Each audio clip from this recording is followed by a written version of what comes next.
Hello and welcome back to the Automotive Tales. I am out and about today in the Renault Sport Clio, but I'm not out and about to play with the Clio. I'm out and about to have a little poke around out here.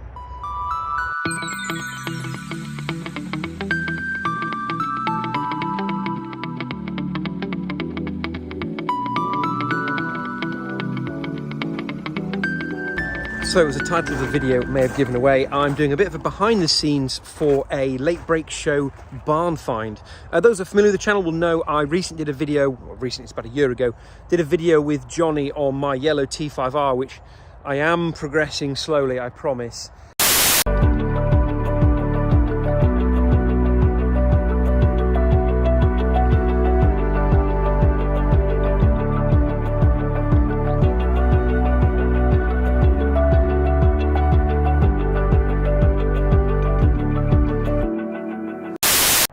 And we got talking and I explained that my brother has a field full of Crown Victorias, which is super interesting. However, that's not what we're here today to talk about. We're actually here to talk about this car here. So you joined me very early on a very warm morning. It's actually 17 degrees at 3 minutes past 7, believe it or not. I've just arrived at my brother's house. Unfortunately, my brother isn't here. He lives in Canada now. So some of these cars will be going up for sale. Some of them are going with him over to Canada.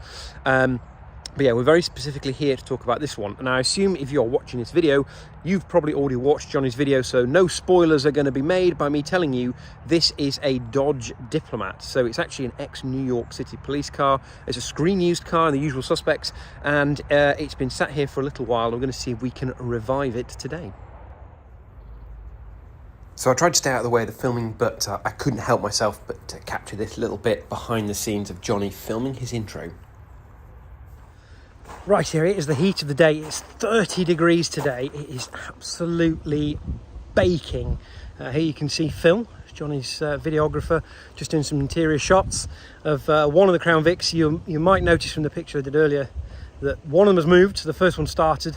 We've got the bonnet up on the Dodge.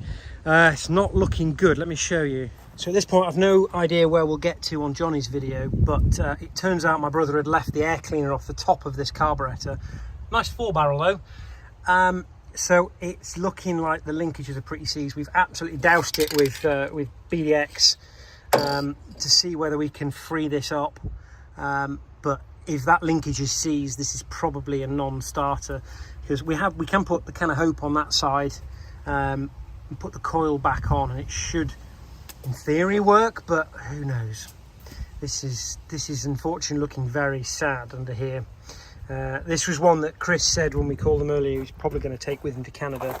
That's going to need an engine out. But at least I guess in North America it's in the right place to get parts if he's going to rebuild this or dump something a bit more fruity in there, who knows. But it's such a shame because this is such a cool car. One of the things we were talking about is the wheels on this, which you can't really see very often now. If I dip down, the kind of proportion of those wheels to the bodywork is just, it looks so good. Never mind these sort of big wheels with thin tyres, nice balloony tyres, and these little dog dish centre caps. I just think it's awesome. So it'll be a shame if we can't get this to at least turn over. So presuming you've seen Johnny's video, if you're here looking at my sort of behind the scenesy bit, so you'll probably already know that there's a whole host of Crown Victorias. So we've moved one, which is where I'm stood. We've got this cool State Trooper car, which has got the stop sign on there. So that's going to be the next one to start. But Johnny's just gone off to get some lunch, so we're going to see if we can get this one going. Normally, we wouldn't do that with Johnny not around, but it's not like we're short of other cars to see whether they'll start up. So far, so good. We've had 100% success rate on the one we've got started. Luckily, my brother is very sensible, and most of the batteries were stored in his shed and were charged before he left a year ago and left all disconnected.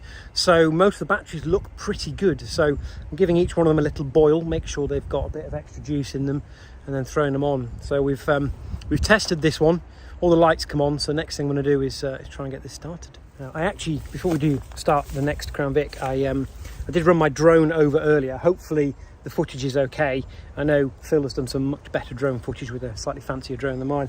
But what you wouldn't have seen in that, because all the covers were on, is that not everything is a Crown Victoria. This here is actually a Caprice. It's the last of the kind of the curvy bodied Caprice body on frame type car, like all the Crown Vics are.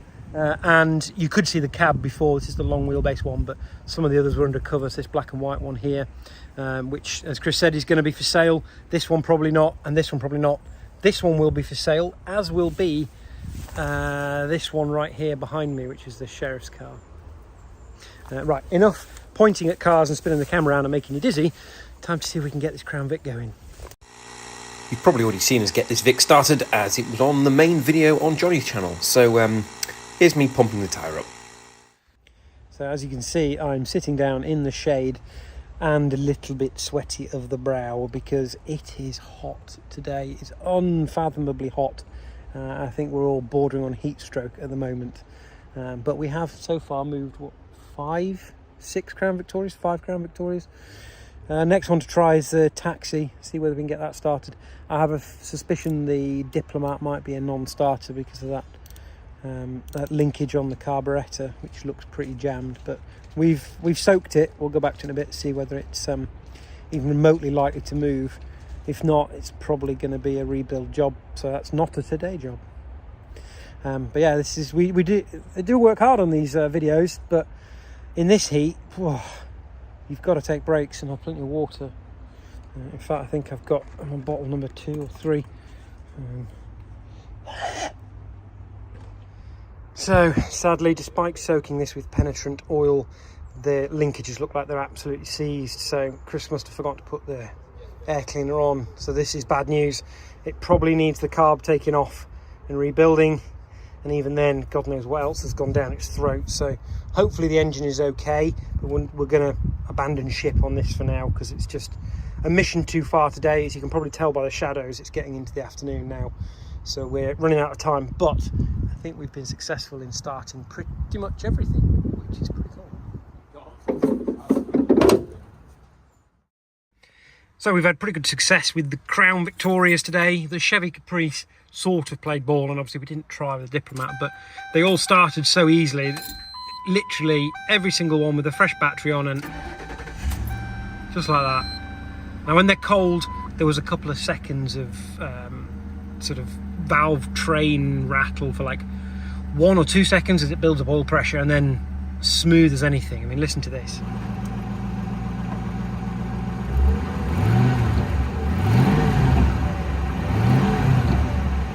What a cool thing, right? It sounds so nice, very subtle, very smooth. I think we use the word smooth, silky smooth, and like purring like a kitten multiple times in the video. But we're getting to the end of the day. You can see the sun's going down. It has been sweltering, but we've had a lot of fun. We've basically just started the Vics moving around. It was good to see they're all up and running. For my brother, who's going to be back in just a week or two, to start working out what's going to happen with all of these, which ones are being put on a shipping container over to Canada, which ones are going for sale / staying or moving on in other ways. So yeah, it's been nice having Johnny around. He's genuinely a proper petrol head like the rest of us, so lots of time off camera just talking nonsense about cars, which is awesome. And obviously cameraman Phil, who you don't get to see normally, who is an absolute legend, who's still here, is going to give me a hand putting a couple of covers on. Johnny is headed off because he's got a bit of a trek to go. He's going all the way home tonight, as is Phil, I guess. Poor fellas have been filming 2 days in a row in this heat, so they are absolutely baked. I've only been doing it 1 day and I'm absolutely baked. Right, I better put this one back and yeah, get on to putting some covers on. So we've just managed to capture the most perfect light here in the yard as the sun is going down. So you'll see I have returned home. The clear was here in the driveway. I've had to get changed because I was filthy and sweaty and horrible from a day working on all the Crown Victorias. You'll see the yellow Volvo is sadly right back where it started, ironically, because I want to protect the cabriolet in there. We're going away for a little while. But the reason I wanted to video this little bit to camera, because while I've been away doing work with Johnny, there's been lots and lots of progress here. So I'm just going to flip the camera around, bear with me. As you can see, HQ 2.0 has got scaffolding up. So they've gone up above the garage doors. Next job, starting presumably tomorrow, is to start taking all the tiles off. And I'm going to guess, if we go around the back to the orchard, you will see, apart from a lot of apples I've forgotten to pick up, the same on this side, so they are preparing to take the roof off. What's really interesting actually, can you see there where the lead work goes in, all of the flashing has stayed put and all of the concrete has lifted, so that's where the roof has started to move. It looks fairly unobvious on the outside, although this bit here is more obvious than the rest of it, because it all looks relatively straight, but it is definitely moving. What's annoying is we can only really afford to do that bit of the roof for now, because it is staggeringly expensive to put slate on a roof these days. So this bit will have to wait, but this is quite a solid roof. So you've got a gable end here. There's like a gable end effectively in the middle between what is my woodworking shop and what is the kind of workshop bit of HQ 2.0. So these have got really short spans on the roof here, and also the wall plate that sits on top of here isn't rotten like the one on that side. So this is quite stable for now, although I mean these tiles are really ugly and it should have slate. So that will get dealt with at some point when I can afford it.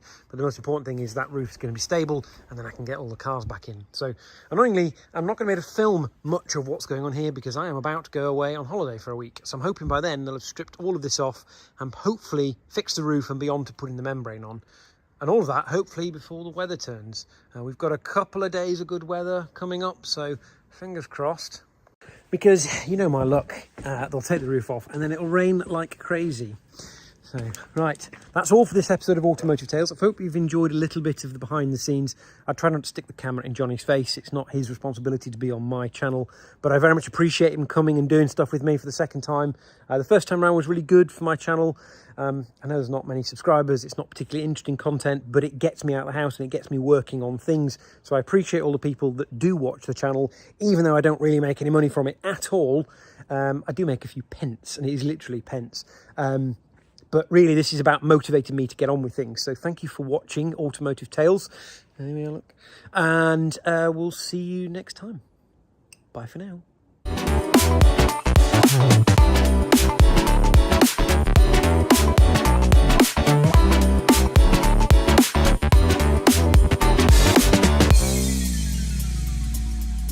Don't forget to like, comment, share, and subscribe. Thank you for watching.